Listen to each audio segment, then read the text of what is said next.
Hello friends, हमने last class के अंदर देखा था कि जो आवेश होता है, आवेश के बारे में हमने अध्ययन किया था, आवेश की खोज के बारे में अध्ययन किया था और आवेश के मात्रक, आवेश की विमाओं इत्यादि के बारे में हमने लास्ट क्लास के अंदर अध्ययन कर लिया था।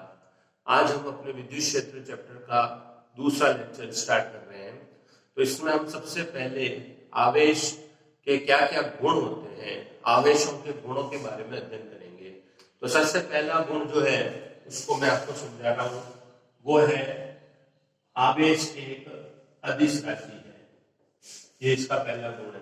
तो आपको ये गुण याद रखना है कि आवेश जो है वो अदिश राशि। आपको पता होगा कि भौतिक राशियां दो प्रकार की होती है, एक होती है सदिश राशि और एक होती है अदिश राशि। तो उसमें से जो आवेश है वो आवेश आपका अदिश राशि होता है। अब आवेश से संबंधित दूसरा गुण हम देखते हैं कि आवेश दो प्रकार के ही होते हैं। दो प्रकार कौन कौन से हो गए? एक हो गया प्लस और एक माइनस। तो आपको ये ध्यान रखना है कि प्रकृति में दो तरह के आवेश है, एक प्लस है और एक माइनस है। कोई तीसरी तरह का आवेश नहीं होता है। कोई कहते हैं मैं तो तीसरी तरह का आवेश लूंगा, इनटू, डिवाइड वगैरह, ऐसा कोई पॉसिबल नहीं है। दो ही तरह के आवेश होंगे, प्लस और माइनस, जिसमें से भी आपको ध्यान रखना है प्रोटॉन जो है वो धन आवेशित कण है और इलेक्ट्रॉन जो है वो ऋण आवेशित कण है। तीसरा गुण जो है वो आपको याद रखना है, आवेश से संबंधित तीसरा गुण है वो ये है कि आवेश जो है इसका मान कभी भी वेग पर निर्भर नहीं करता। यहाँ पे मैंने v की पावर 0 लिखा है। v की पावर 0 का मतलब 1 हो गया, यानी v का मान कुछ भी हो, आवेश का मान कभी भी वेग के ऊपर निर्भर नहीं करेगा। आपको मैंने 11th में पढ़ाया था कि जो द्रव्यमान होता है, गुरुत्वाकर्षण पाठ में हमने पढ़ा था कि द्रव्यमान जो होता है वो वेग पे निर्भर करता है। जैसे जैसे वस्तु का वेग बढ़ता है वैसे वैसे वस्तु का द्रव्यमान भी बढ़ता है। परंतु जो किसी भी वस्तु का आवेश जो होता है वो वेग पे निर्भर नहीं करता। यदि हम किसी वस्तु का आवेश, जैसे ये मानकर है, इसको मैं कुछ आवेश दे दूं और इसको लाइट की स्पीड से भी चलाऊं, कल्पना करो कि ये लाइट की स्पीड से चल रहा है, तो अभी इसका जो आवेश है वो अपरिवर्तित होगा, यानी वह वेग पे निर्भर नहीं करता है। चौथा गुण आपको याद रखना है कि जो समान प्रकृति के आवेश होते हैं उन आवेशों के मध्य प्रतिकर्षण बल लगता है और जो असमान प्रकृति के आवेश होते हैं उनके अंदर आकर्षण बल लगता है। यह आपको गुण याद रखना है। देखिए कैसे कि जैसे एक प्लस वस्तु है, इस प्लस वस्तु के पास में प्लस लाएंगे तो ये दोनों प्रतिकर्षित होंगे और दोनों दूर दूर हटेंगे। ये आपको याद रखना है। इसमें आप ध्यान से समझिए, जब दो समान प्रकृति के होंगे, प्रतिकर्षित होंगे, तो तीर बाहर की तरफ जाएंगे, आकर्षण में तीर अंदर की तरफ आएंगे। तो दोनों प्लस प्लस है तो प्रतिकर्षण होगा। यदि दोनों माइनस माइनस है तो भी दोनों के मध्य प्रतिकर्षण बल लगेगा। लेकिन एक वस्तु प्लस है, एक वस्तु माइनस है, तो एक प्लस दूसरी माइनस को अपनी ओर आकर्षित करती है। तो ये गुण आपको याद रखना है कि समान प्रकृति के जो आवेश होते हैं वो एक दूसरे को प्रतिकर्षित करते हैं और उनके मध्य लगने वाला जो बल होगा वो विद्युत बल होगा। जो बल लगेगा उसको हम विद्युत बल की कैटेगरी में लेंगे और असमान प्रकार के आवेश जो होंगे, प्रकृति के आवेश जो होंगे, वो आकर्षण बल का अनुभव करेंगे। अब देखिए अगली बात आती है कि एक ट्रिकी क्वेश्चन आपको बता देता हूं कि एक बार ये क्वेश्चन पूछा हुआ है कि क्या कभी समान प्रकृति के आवेश आपस में आकर्षित हो सकते हैं क्या? ऐसा सवाल आया हुआ है कि क्या समान प्रकृति के आवेश एक दूसरे को आकर्षित कर सकते हैं क्या? अगर हम इस क्वेश्चन को थोड़ा सा दिमाग लगा के ना सोचे तो हम यही बोलेंगे कि समान प्रकृति में तो प्रतिकर्षण होता है और ये यहाँ पे बात कर रहा है एक दूसरे को आकर्षित कर सकते हैं क्या, तो हम आंसर देंगे नहीं। लेकिन इसका आंसर देके समझिए, समान प्रकृति के आवेश जो होते हैं वो एक कंडीशन ऐसी होती है जब वो एक दूसरे को आकर्षण भी कर सकते हैं। कैसे करते हैं मैं आपको समझाता हूँ। जैसे मान लीजिए एक वस्तु है, यह वस्तु प्लस आवेशित है, प्लस आवेशित है और इस पर आवेश का मान बहुत ज्यादा है। मान लीजिए इसके ऊपर जो आवेश है वो 1000 माइक्रोकूलम का आवेश है, ठीक है। और एक दूसरी वस्तु है, इसके ऊपर जो आवेश का मान है वो बहुत प्रारंभ में कम है, इसके ऊपर जो आवेश का मान है मान लीजिए वो 1 माइक्रोकूलम ही है। ये 1000 गुना ज्यादा है, इस पे 1 माइक्रोकूलम है, इस पे 1000 माइक्रोकूलम है। अब अगर आप इस वस्तु को इसके पास में लाओगे तो क्या होगा, ध्यान से समझिए। जैसे आप इसको पास में लाएंगे तो इसके जो इलेक्ट्रॉन होंगे वो इस प्लस से बहुत जबरदस्त आकर्षित होंगे, तो इसके इलेक्ट्रॉन इधर आ जाएंगे और इसका प्लस जो होगा वो विपरीत चला जाएगा, तो ये इसकी ओर आकर्षित हो जाएगी। तो देखिए, अगर कोई वस्तु प्रारंभ में धनावेशित थी लेकिन उसके पास में बहुत उच्च धनावेशित वस्तु को लाया गया तो उसमें प्रेरण की घटना हुई, और प्रेरण की घटना के कारण प्लस के पास में माइनस आ गया और आकर्षण हुआ। तो यदि आपसे पूछे कि क्या यह संभव है क्या कि दो समान प्रकृति के वस्तुओं को आकर्षित किया जा सकता है, तो आपका आंसर होगा हाँ। और उसमें आपको कंडीशन देनी पड़ेगी कि एक वस्तु बहुत उच्च धनावेशित है और दूसरी उसकी तुलना में कम है, तो प्रेरण के कारण विपरीत आवेश आ जाएंगे और वो एक दूसरे को आकर्षित करने लगेंगे। ठीक है, तो आपने मेरे ख्याल से ये गुण को समझ लिया होगा, समान प्रकृति में प्रतिकर्षण और असमान प्रकृति में आकर्षण। अगला गुण आपको ध्यान से समझना है, पांचवा गुण आपको समझना है कि जो आवेश होता है इसे कभी भी प्रेरित किया जा सकता है।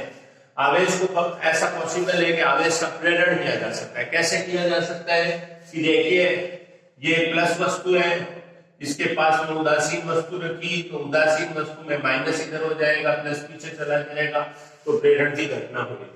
तो हमें अगर पूछे कि क्या आवेश का प्रेरण किया जा सकता है, तो आपका आंसर होगा यस, आवेश को प्रेरित किया जा सकता है। और अगर पूछे द्रव्यमान को प्रेरित किया जा सकता है क्या, तो द्रव्यमान को प्रेरित नहीं किया जा सकता है। ध्यान रखेंगे आप इस बात को। फिर आपको अगला गुण बहुत इंपॉर्टेंट है, छठा गुण मैं आपको बता रहा हूं, ये मोस्ट इंपॉर्टेंट गुण है, इसको आपको याद करना अच्छे से कि यदि कोई आवेश, ये एक आवेश है, इसका वेग 0 है, यानी ये स्थिर अवस्था में है। अगर कोई आवेश स्थिर है तो वह अपने चारों ओर एक क्षेत्र उत्पन्न करेगा, इस क्षेत्र को हम विद्युत क्षेत्र कहेंगे। ये गुण आपको याद करना है। जैसे कि ये पेंस, ये मार्कर है, ये ऋणावेशित है और ये अपनी जगह पे स्थिर है, तो इसके चारों ओर एक क्षेत्र उत्पन्न होगा जिसे हम विद्युत क्षेत्र कहेंगे।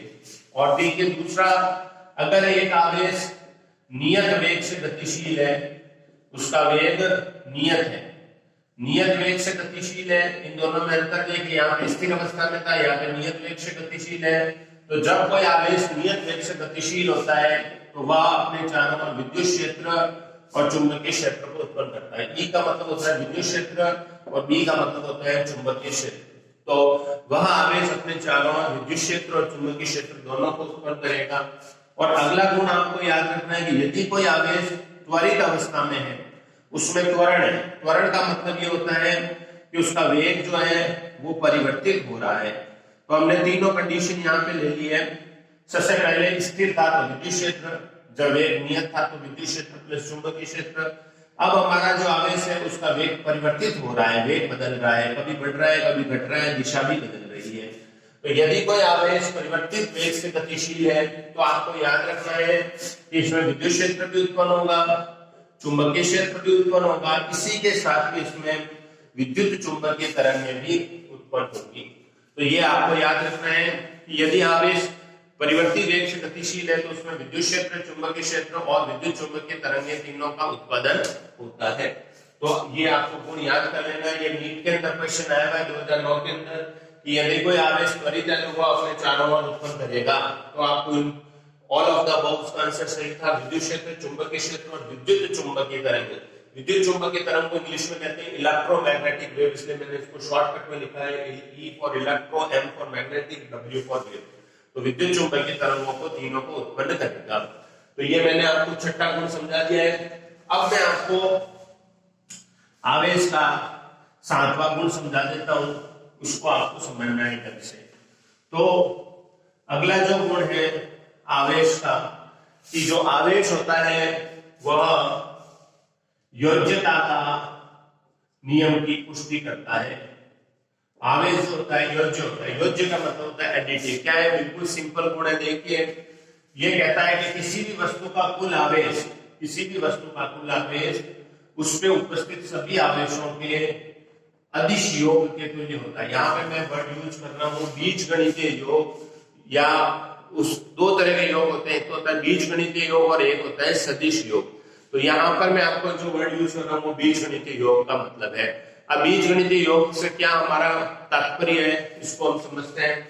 मान लीजिए किसी वस्तु का आवेश है 1 माइक्रोकूलम, दूसरी किसी वस्तु का आवेश है -2 माइक्रोकूलम और तीसरी वस्तु का आवेश है +5 माइक्रोकूलम। तो इसका कुल आवेश जो होगा वो इन तीनों का योग होगा 1 - 2 + 5। तो 6 में से 2 गए, पीछे बच गए 4। तो इसके ऊपर कुल आवेश जो होगा वो 4 माइक्रोकूलम होगा। तो ये आपको समझ में आ गया होगा। माइनस जहां पे आएगा उसे हमें घटाना पड़ेगा और प्लस वाली संख्याओं को जोड़ना पड़ेगा।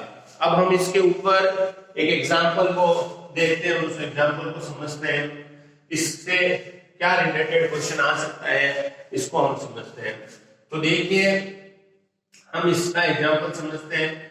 मान लीजिए गोला है, इस गोले के ऊपर जो आवेश है वो है +5 माइक्रोकूलम और एक दूसरा गोला है +2 माइक्रोकूलम इसका आवेश है। तो देखिए यहाँ पर एक कंडीशन दे देता हूं मैं आपको कि ये दोनों गोले समान आकार के हैं, बिल्कुल सेम आकार के हैं। अब हम इन दोनों को आपस में स्पर्श कराते हैं, टच करवाते हैं। तो +5 और +2 तो टोटल इसका आवेश हो गया 7। तो अब इन दोनों के ऊपर टोटल आवेश जो हो गया है वो हो गया 7 माइक्रोकूलम। अब जब हम इन दोनों को दूर हटाएंगे तो कितने गोले थे? 2। तो 7/2 आवेश इन दोनों पर वितरित हो जाएगा। तो यहाँ पे हमने आवेश की योज्यता का गुण का अनुपालन किया। अब मान लीजिए एक और क्वेश्चन कर लेते हैं, उसमें आपको क्यू के रूप में सवाल समझाते हैं कि एक गोला है, इसके ऊपर आवेश है Q, दूसरा गोला है उसके ऊपर आवेश है -2Q और तीसरा कोई गोला है, सपोज करिए इसके ऊपर आवेश जो है वो है +6Q। ये इसके ऊपर टोटल आवेश है। अब इन तीनों गोलों को एक दूसरे के साथ में संपर्क में लाया जाता है। नेसेसरी कंडीशन क्या है, आवश्यक शर्त क्या है कि तीनों गोलों का आकार जो है आपस में समान होना चाहिए। जब इन तीनों गोलों को आपस में संपर्क में लाया जाता है तो कुल आवेश जो होगा वो हो जाएगा Q - 2Q + 6Q। तो 6Q और 1Q हो गया 7Q। 7Q में से 2 गए तो पीछे बच गए 5Q। तो 7 में से 2 गए तो पीछे बच गए 5Q। 5Q इन तीनों के ऊपर टोटल आवेश आ गया है और प्लस का 5Q आया तो इन तीनों के टोटल जो नेट आवेश है +5Q आ गया है। अगर मैं इन गोलों को तीनों को सेपरेट कर दूं तो तीनों पे समान आवेश आ जाएगा 5Q/3, 5Q/3, 5Q/3। यहाँ पे मैंने 3 का भाग क्यों लगाया है क्योंकि यहाँ पे मेरे पास में 3 गोले थे। इस प्रीवियस क्वेश्चन में मैंने 2 का भाग क्यों लगाया था क्योंकि यहाँ पे मेरे पास में 2 गोले थे। तो इस क्वेश्चन को करते वक्त आपको ध्यान रखना है, 2 कंडीशन होनी चाहिए कि पहला तो 99% ये होगा कि दोनों गोले समान आकार के होंगे। अब अगर 2 गोले आते हैं तो टोटल आवेश निकाल के 2 का भाग लगाना है, 3 गोले आते हैं तो 3 का भाग लगाना है, 4 गोले आते हैं तो 4 का भाग आपको लगाना है। तो आई थिंक आपको आवेश की योज्यता का नियम समझ में आ गया होगा। मैं एक बार वापस रिपीट कर देता हूं।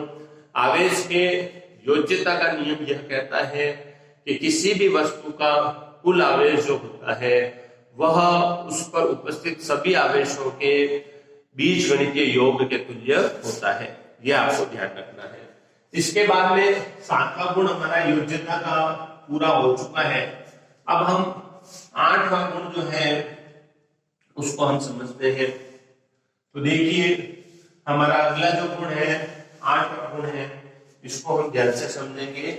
वो है आवेश संरक्षण का नियम। तो जो 8वां गुण है वो है आवेश संरक्षित रहता है, ये आपको याद रखना है। और आवेश संरक्षित रहता है यानी आवेश में संरक्षण के नियम की पालना होती है।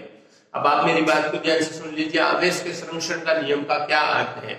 आवेश के संरक्षण का नियम का अर्थ है कि किसी भी विलगित निकाय के आवेश को ना तो उत्पन्न किया जा सकता है ना ही नष्ट किया जा सकता है। इसे केवल एक वस्तु से दूसरी वस्तु में स्थानांतरित किया जा सकता है। ये आपको आवेश संरक्षण के नियम को समझना है। अब हम इसका प्रैक्टिकल मतलब समझते हैं। इससे कुछ एग्जाम्पल मैं बता रहा हूं उसको आपको समझना है। यानी आवेश संरक्षण का नियम कहता है कि कोई भी वस्तु के आवेश को आप ना तो उत्पन्न कर सकते हो और ना ही आप नष्ट कर सकते हो। ये कंडीशन है कि ये दोनों उत्पन्न और नष्ट कब नहीं होंगे? जब कोई भी वस्तु जो है वो विलगित निकाय की तरह कार्य करेगी। विलगित निकाय यानी जिसका बाहर से कोई संबंध नहीं है, यानी हम आवेश को केवल एक वस्तु से दूसरे वस्तु में स्थानांतरित कर सकते हैं। आई थिंक आपको ये समझ में आया होगा।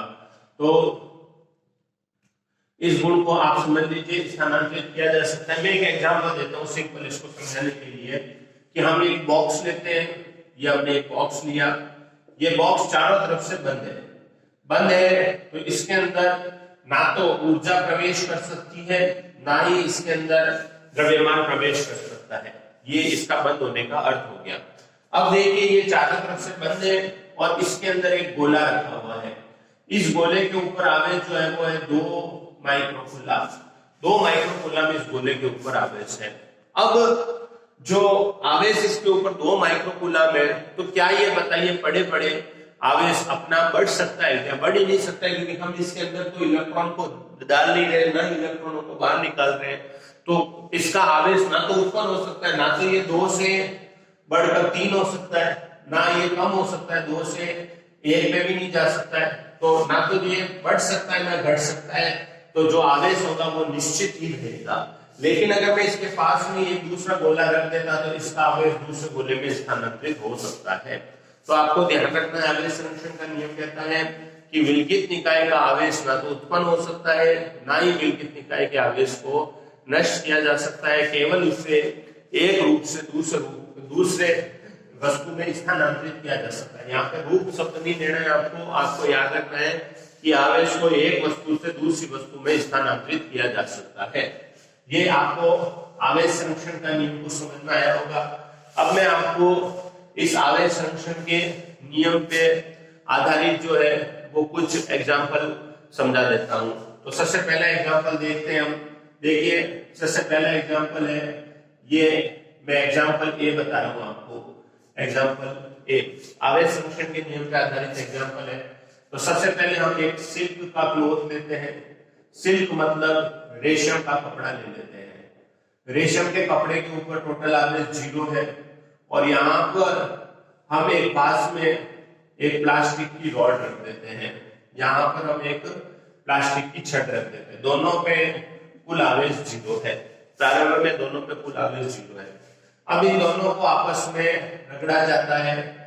जब इन दोनों को आपस में रगड़ा जाता है तो हम देखते हैं कि जो सिल्क है वो इलेक्ट्रॉनों को त्यागता है और जो अपने प्लास्टिक की छड़ है वो इलेक्ट्रॉनों को ग्रहण करती है। तो रेशम का कपड़ा जो होगा वो प्लस बन जाएगा और प्लास्टिक की जो छड़ होगी वो माइनस बन जाएगी।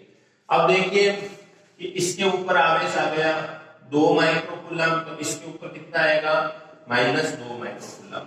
तो देखिए टोटल पहले कुल आवेश कितना था, सिल्क और प्लास्टिक पे टोटल कुल आवेश घर्षण से कुल आवेश था 0 और घर्षण के पश्चात दोनों के टोटल आवेश का मान कितना हो गया 0। एक पे +2 है, एक पे -2 है, तो टोटल आवेश कितना हो गया है 0। तो इसका मतलब क्या हो गया कि जो आवेश है वो संरक्षित रहा, केवल इलेक्ट्रॉनों का ही आदान प्रदान हुआ। जो सिल्क का कपड़ा है उसने प्लास्टिक की छड़ को इलेक्ट्रॉनों को प्रदान किया। आई थिंक आपको पहला एग्जाम्पल समझ में आ गया होगा।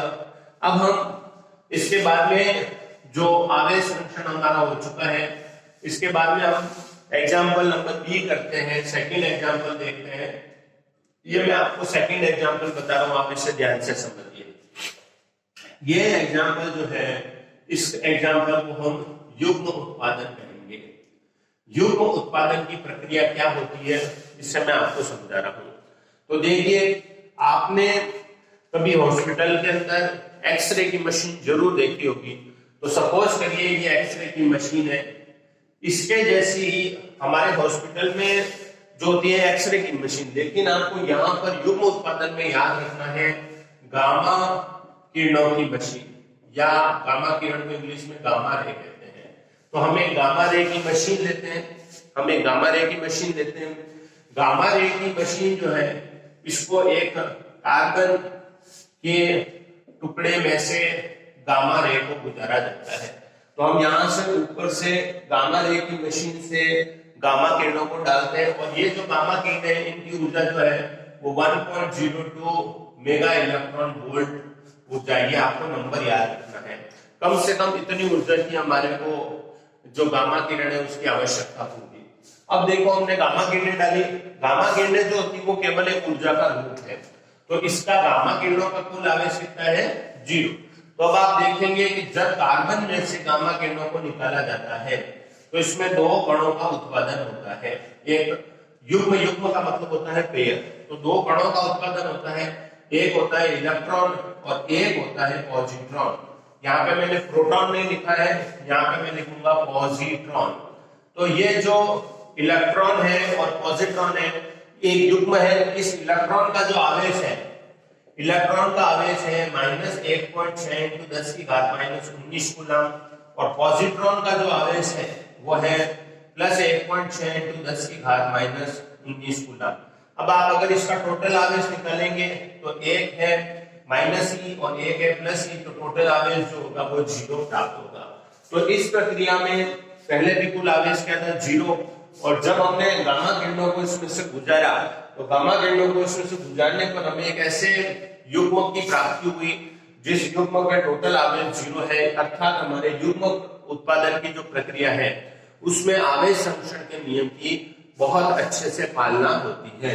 तो आई थिंक आपको युग्म उत्पादन की प्रक्रिया समझ में आ गई होगी। अब हम एग्जाम्पल नंबर सी देखते हैं। एग्जाम्पल नंबर सी जो है वो युग्म उत्पादन की विपरीत प्रक्रिया है, इसको हम शून्यकरण कहते हैं। तो युग्म उत्पादन की जो विपरीत प्रक्रिया है वो है शून्यकरण, और यह भी आवेश संरक्षण का एक बहुत अच्छा उदाहरण है। तो शून्यकरण कैसे आवेश संरक्षण को दर्शाता है, देखिए इसके अंदर हम सर्वप्रथम एक इलेक्ट्रॉन लेते हैं और उसके बाद में हम एक पॉजिट्रॉन लेते हैं। जो इलेक्ट्रॉन और पॉजिट्रॉन की उत्पत्ति हमने यहाँ पे की थी उसको हम लेते हैं। इन दोनों को एक दूसरे से हम आपस में इनकी अंतरक्रिया करवाते हैं, यानी यहाँ से इलेक्ट्रॉन आ रहा है, यहाँ से पॉजिट्रॉन आ रहा है, दोनों ही एक दूसरे से आके टकराएंगे। जब ये दोनों एक दूसरे से आके टकराएंगे तो इससे पुनः गामा किरणों की प्राप्ति होगी। तो इन दोनों का टोटल आवेश 0 है और इससे जो नई चीज निकल रही है, इन दोनों के टकराने से नई चीज निकल रही है, वहां पर आप देखेंगे कि नई चीज जो है वह भी आवेशहीन है। इस प्रक्रिया में एक बहुत अच्छी चीज आपको सीखने को मिलेगी, नई फिजिक्स की बात देखोगे आप। यहाँ पे हमने ऊर्जा से द्रव्यमान की प्राप्ति की है। हमने गामा किरणों के रूप में ऊर्जा दी, उसकी कार्बन के साथ में अंतरक्रिया हुई और कार्बन के फलस्वरूप अंतरक्रिया के फलस्वरूप हमें द्रव्यमान की प्राप्ति हुई। तो इस प्रक्रिया में हमें जो ऊर्जा है, ई का मतलब ऊर्जा है, उससे द्रव्यमान की प्राप्ति हुई। और शून्यकरण की प्रक्रिया में आप देखेंगे कि यहाँ पे हमने द्रव्यमान से ऊर्जा की प्राप्ति की है। हमने दिया क्या, दो, एक इलेक्ट्रॉन और एक पॉजिट्रॉन दिया, इन दोनों की अंतरक्रिया कराई और अंतरक्रिया के फलस्वरूप हमें ऊर्जा की प्राप्ति हुई। यानी यहाँ पर एक आइंस्टीन के बहुत अच्छे नियम की भी अनुपालना होते हुए मिलती है कि द्रव्यमान को ऊर्जा में और ऊर्जा को द्रव्यमान में एक दूसरे में परिवर्तित किया जा सकता है, यानी द्रव्यमान और ऊर्जा एक दूसरे के तुल्य होते हैं, इक्विवेलेंट होते हैं। आई थिंक आपको यह प्रक्रिया समझ में आई होगी। यहाँ पे मैं एक छोटी सी इंफॉर्मेशन आपको और देना चाहता हूं, उसको आपको ध्यान से समझना है। देखिए जो इलेक्ट्रॉन है और प्रोटॉन है और जो पॉजिट्रॉन है, इन तीनों में क्या अंतर है और क्या समानता है, इसको मैं बता देता हूं। इलेक्ट्रॉन का आवेश -1.6 × 10⁻⁻19 कूलम है। प्रोटॉन का आवेश जो है +1.6 × 10⁻⁻19 कूलम है। और पॉजिट्रॉन का जो आवेश है, ये प्रोटॉन है और ये पॉजिट्रॉन है। पॉजिट्रॉन का आवेश भी +1.6 × 10⁻⁻19 कूलम है। अब ये सवाल ऐसा लगता है कि पॉजिट्रॉन और प्रोटॉन का आवेश सेम है, तो क्या ये दोनों तुल्य कण है क्या? तो आपको ध्यान रखना ये तुल्य नहीं है। प्रोटॉन का जो द्रव्यमान होता है, वह द्रव्यमान 9.1 × 10⁻31 किलोग्राम होता है, जबकि पॉजिट्रॉन का जो द्रव्यमान है, सॉरी मैंने यहाँ पे ये मिस्टेक से लिख दिया, यहाँ पे 1.672। आप देखेंगे प्रोटॉन का जो द्रव्यमान है वो 1.672 इंटू 10 की घात माइनस 27 किलोग्राम होता है, जबकि पॉजिट्रॉन का द्रव्यमान 10 की घात माइनस 31 किलोग्राम होता है। इसी तरह से जो इलेक्ट्रॉन का द्रव्यमान होता है वो 9.1 इंटू 10 की घात माइनस 31 किलोग्राम होता है। तो मैंने यहाँ पे ये सारी चीजें लिखी, इनमें देखिए क्या है, इलेक्ट्रॉन और पॉजिट्रॉन एक दूसरे के प्रतिकण है, एंटी पार्टिकल है। एक दूसरे के प्रतिकण कैसे है कि इनके आवेश विपरीत है लेकिन इनके द्रव्यमान सेम है। और आप देखेंगे प्रोटॉन और पॉजिट्रॉन भी एक दूसरे के इक्वल नहीं है, बराबर नहीं है। इनके आवेश तो बराबर है लेकिन अगर आप द्रव्यमान की तुलना में देखेंगे तो प्रोटॉन बहुत भारी है, यहाँ पे 10 की घात माइनस 27 आ रहा है, जबकि पॉजिट्रॉन जो है वो 9.1 इंटू 10 की घात माइनस 31। पॉजिट्रॉन और इलेक्ट्रॉन का द्रव्यमान सेम है, इसलिए पॉजिट्रॉन और प्रोटॉन जो है वो एक दूसरे के एंटी पार्टिकल नहीं है, प्रतिकण नहीं है। लेकिन अगर आपसे पूछे कि इलेक्ट्रॉन का प्रतिकण बताइए, तो इलेक्ट्रॉन का जो प्रतिकण होता है वह पॉजिट्रॉन होता है, ये आपको याद करना है, ठीक है। तो यहां पर हमने युग्म उत्पादन और आवेश के शून्यकरण की प्रक्रिया को समझ लिया है। आई थिंक आपको समझ में आ गया होगा। इसके बाद में हम नेक्स्ट देखते हैं आवेश संरक्षण का अगला उदाहरण हम देखते हैं। आवेश संरक्षण का अगला चौथा उदाहरण जो है एग्जाम्पल, इसका चौथा एग्जाम्पल जो है वो आपको समझा रहा हूं। याद रखना है आपको कि जो केमिकल रिएक्शन जितनी भी होती है उन सभी केमिकल रिएक्शंस के अंदर रासायनिक अभिक्रियाओं में आवेश संरक्षित होता है। कैसे? जैसे सिंपल आपको बता देता हूं कि जो C और O2 है, कार्बन और ऑक्सीजन को मिलाते हैं तो CO2 की प्राप्ति होती है। यह एक रासायनिक अभिक्रिया है। तो जितनी भी रासायनिक अभिक्रियाएं होती है उन सभी में आवेश संरक्षित होता है। कैसे? देखिए कि मैंने एक कार्बन लिया और एक ऑक्सीजन लिया, कार्बन के अंदर और ऑक्सीजन में टोटल जितने इलेक्ट्रॉन होंगे और जितने प्रोटॉन होंगे उतने ही तो प्रोटॉन और इलेक्ट्रॉन की प्राप्ति हमें CO2 कार्बन डाइऑक्साइड में होगी। तो चाहे आप दुनिया भर की जितनी भी रासायनिक अभिक्रियाएं, कोई भी रासायनिक अभिक्रिया देख लीजिए, किसी में भी आवेश संरक्षण के नियम की अनुपालना नहीं होते हुए किसी में नहीं दिखेगी, एक भी अपवाद इसका नहीं है। सभी अभिक्रियाओं में जितनी भी रासायनिक अभिक्रियाएं सभी में आवेश संरक्षण के नियम की पालना होती है। अगला जो एग्जाम्पल आपको याद रखना है वो याद रखना है कि जितनी भी नाभिकीय अभिक्रियाएं होती है, जितनी भी नाभिकीय अभिक्रियाएं होती है, सभी नाभिकीय अभिक्रियाओं में आवेश संरक्षण के नियम की पालना होती है। तो नाभिकीय अभिक्रिया आपको याद रख लेना है कि जो यूरेनियम होता है, यूरेनियम एक रेडियो एक्टिव पदार्थ है। ये मैं नाभिक के बारे में बता रहा हूँ। U92-238 ये एक यूरेनियम नाभिक लिया। ये यूरेनियम नाभिक जो होता है वो अपने आप बड़े बड़े दो टुकड़ों में टूट जाता है। ये थोरियम का नाभिक प्राप्त होगा 90-234 और यहाँ पे हीलियम जिसको कि हम अल्फा कण भी कहते हैं। तो आपको याद रखना है कि जो हीलियम होता है, हीलियम का जो नाभिक होता है वह नाभिक अल्फा कण के तुल्य होता है। तो देखिए ये नाभिक की अभिक्रिया हुई, ये इसमें कैसे आवेश संरक्षित हुआ। देखिए इसमें परमाणु प्रोटॉन है और इसमें थोरियम में 90 और +2 92 प्रोटॉन हुए। अब मैं आपको एक छोटी सी बात बता दूं, हालांकि आपने केमिस्ट्री में इसको पढ़ रखा होगा, आपने किसी भी तत्व के बारे में समझा होगा ZHA हम सामान्यतः लिखते हैं। X जो है ये तत्व का नाम है, जैसे मैंने लिखा यूरेनियम, तो यूरेनियम में यहां लिखा मैंने 92। तो यूरेनियम का जो परमाणु क्रमांक है, परमाणु क्रमांक जो है वो 92 है और परमाणु क्रमांक जो होता है वो प्रोटॉनों की संख्या होती है। ये प्रोटॉन की संख्या है।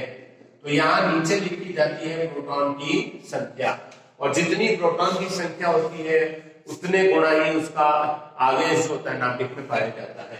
और ऊपर जो है यहाँ पे मैंने लिखा है 238, ये जो है ये A है। तो जो परमाणु क्रमांक है उसको Z से दर्शाते हैं और A जो है ये इसकी द्रव्यमान संख्या है। तो द्रव्यमान संख्या जो है वो मैंने यहाँ पे लिखी है। द्रव्यमान संख्या इस क्वेश्चन में हमारी 238 है और द्रव्यमान संख्या जो होती है वो प्रोटॉनों और न्यूट्रॉनों के योग के तुल्य होती है।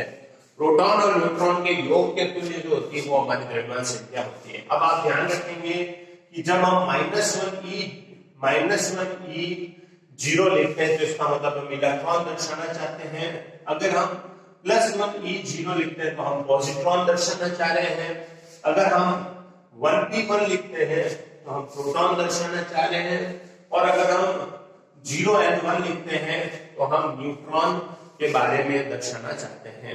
तो आपने ये आवेश संरक्षण का नियम समझ लिया होगा और आवेश कैसे संरक्षित होता है इसको अच्छे से समझ लिया होगा। तो आपको ये एग्जांपल याद रखने हैं कि जितनी भी नाभिकीय अभिक्रियाएं होती है सभी में आवेश संरक्षित होता है। इसके बाद में हम आवेश के गुण चल रहे हैं हमारे, हम अगला आवेश का गुण जो है उसको समझ लेते हैं। तो हमारा जो अगला गुण है वो है 9th गुण है, वो है आवेश का क्वांटीकरण होता है। देखिए ये जो शब्द है क्वांटीकरण, ये आप लोगों के लिए हो सकता है नया हो, इसको मैं आपको अच्छे से समझा देता हूं। क्वांटीकरण का अर्थ क्या होता है इसको समझाने के लिए मैं पहले आपको एक एग्जांपल देता हूं, उसको समझिए। मान लीजिए ये ए एक कोई व्यक्ति है और बी एक दूसरा व्यक्ति है। ये ए और बी दोनों व्यक्ति हैं। मान लीजिए ए जो है वो बी से डिमांड करता है कि आप मुझे रुपए ट्रांसफर करो। तो बताइए बी जो है वो मिनिमम कम से कम कितने रुपए ट्रांसफर कर सकता है। तो बी जो है वो इसको कम से कम 1 रुपया भारत के अंदर ट्रांसफर कर सकता है। क्योंकि अगर वो 10 पैसे या 5 पैसे ट्रांसफर करेगा तो 10 पैसे और 5 पैसों का जो प्रचलन है अब वो हमारे बाजार के अंदर मार्केट में अब नहीं है। तो हमारे यहाँ पे मिनिमम वैल्यू जो हम धन की या पैसों की, रुपए की, मनी की ट्रांसफर कर सकते हैं वो है 1 रुपया। अब जब आप देखोगे कि इसका बैलेंस 1 कम हो जाएगा, इसका बैलेंस बढ़ जाएगा और इसको ट्रांसफर करेंगे तो इसका बैलेंस 1 और बढ़ जाएगा। तो इसका बैलेंस लगातार कम होता जाएगा, 1-1 रुपया इससे कम होता जाएगा और उसके अंदर 1-1 रुपया बढ़ता जाएगा। तो यहाँ पर जो मिनिमम वैल्यू, मिनिमम मान जो बी ए को दे सकता है वो है 1 रुपया। इसलिए 1 रुपया जो हुआ वो मनी का क्वांटा हो गया। मनी का क्वांटा अगर आपसे पूछेंगे मनी का क्वांटा क्या है तो आप लिखोगे 1 रुपया। ये आपको मेरे ख्याल से बात समझ में आ गई होगी। क्वांटा का अर्थ हो गया वो मिनिमम वैल्यू जो एक वस्तु से दूसरी वस्तु में